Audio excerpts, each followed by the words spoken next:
Good morning, I am Debarati Das, BSc nursing second year student. আজকে আমি আপনাদের সাথে নার্সিং সম্পর্কিত কিছু বিষয় নিয়ে আলোচনা করব।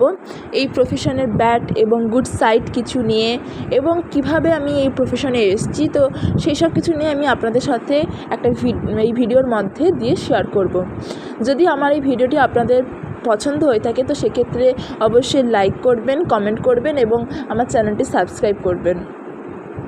তো ফার্স্ট অফ অল বলি যে কীভাবে আমি নার্সিং প্রফেশনে এসেছি।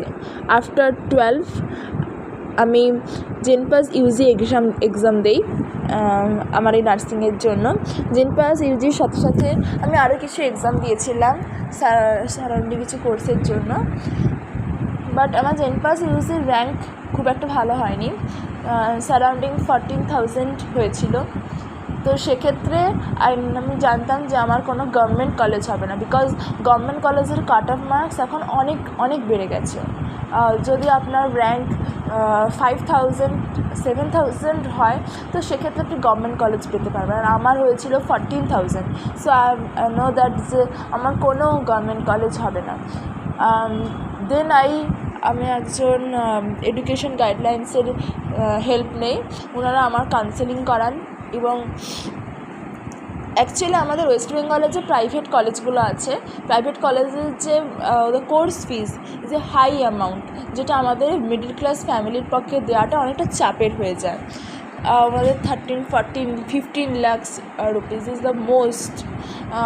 সো আমি যে এডুকেশন গাইডলাইন্সের সাথে যোগাযোগ করি, ওনারা আমার কাউন্সেলিং করিয়ে আমাকে একটা ভালো কলেজ পেতে আমাকে সাহায্য করিয়েছিলেন। আমার টোটাল বর্তমানে কোর্স ফিজ লাগছে উইদিন হোস্টেল 9 lakhs। দেন তারপরে আসি আমি নার্সিং প্রফেশনে ঢুকি। এখানে ফার্স্ট ইয়ার আমার কমপ্লিট হয় খুব ভালোভাবে।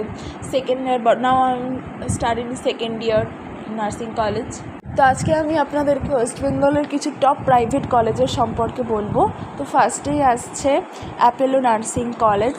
এখানে আপনাদের প্যাকেজ একটু বেশি পড়ে, কিন্তু কলেজটা ভালো। সেকেন্ডে চলে আসবে Asian heart foundation Kolkata. Third নম্বরে আসবে চারনক মেডিকেল কলেজ অ্যান্ড হসপিটাল। চারনকে আপনারা যদি বলেন, হসপিটাল থেকে শুরু করে ওখানে পড়াশুনো সব কিছুই একদম ভালো হয়।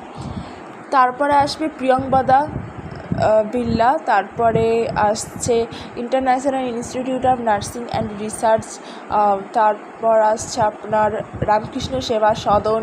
রামকৃষ্ণ সেবা সদন নার্সিং কলেজ, এটা খুবই ভালো একটা কলেজ। এখানে যদি আপনারা নিতে পারেন অ্যাডমিশন, তো এখানে প্যাকেজ অনেকটাই কম থাকে। তো এরকম আরও অনেক প্রাইভেট কলেজ আছে ওয়েস্ট বেঙ্গলের, টপ প্রাইভেট কলেজ। শুধু ওয়েস্ট বেঙ্গল, অল ওভার ইন্ডিয়াতেও অনেক নার্সিং কলেজ আছে। তবে হ্যাঁ, একটা জিনিস আপনাকে খেয়াল রাখতে হবে, যদি আপনি ইন্ডিয়া মানে ওয়েস্ট বেঙ্গলের বাইরে করেন, ওয়েস্ট বেঙ্গলের ভেতরেও যদি করেন বা বাইরেও করেন, যেখানেই করুন না কেন, আপনার কলেজ যেন আইএনসি যেন অ্যাপ্রুভ থাকে, সেটা আপনাকে দেখতে হবে। যদি আপনার কলেজ আইএনসি অ্যাপ্রুভ না থাকে, সেক্ষেত্রে আপনাকে, যদি আপনি বাইরে কোথাও জব করতে যান, মানে ফরেন কান্ট্রি বা আমাদের স্টেটের বাইরে, তাহলে সেক্ষেত্রে আপনাকে অনেক প্রবলেম ফেস করতে হয়। এবং গভর্নমেন্ট যে জবগুলো থাকে সেন্ট্রাল বা স্টেটে, সেক্ষেত্রে আপনাকে অনেক সময় অনেক প্রবলেম ফেস করতে হয়। স্টেট অ্যাপ্রুভ তো ঠিক আছে, কিন্তু আইএনসি, ইন্ডিয়ান নার্সিং কাউন্সিল, আপনার কলেজ যদি অ্যাপ্রুভ থাকে, তাহলে সেক্ষেত্রে আপনারা অনেক ফেসিলিটি পাবেন। আর তাহলে আমি লাস্ট আপনাদের ডিসকাস করে দিচ্ছি নার্সিংয়ের স্কোপ সম্পর্কে। অনেকেরই এই বিষয়ে অনেক রকম সমস্যা থাকে যে নার্সিং পড়ার পর কী করবে, এতজন নার্সিং পড়ছে, এত চারিদিকে স্টুডেন্ট নার্সিংয়ে আছে, তো আমি বেরিয়ে কী করব। তো এটা নিয়ে আপনারা একদমই চিন্তা করার কোনো কারণ নেই, কেননা নার্সিংয়ে এখন বিশাল জব ভ্যাকেন্সি আছে। কেননা আমাদের ইন্ডিয়াতে, অল ওভার ইন্ডিয়াতে, শুধু ইন্ডিয়া নয়, ফরেন কান্ট্রিতে হসপিটালের কখনো অভাব নেই, কারণ আমাদের শরীর, হিউম্যান বডি আছে, মানে নানা রকম ডিজিজ আছেই।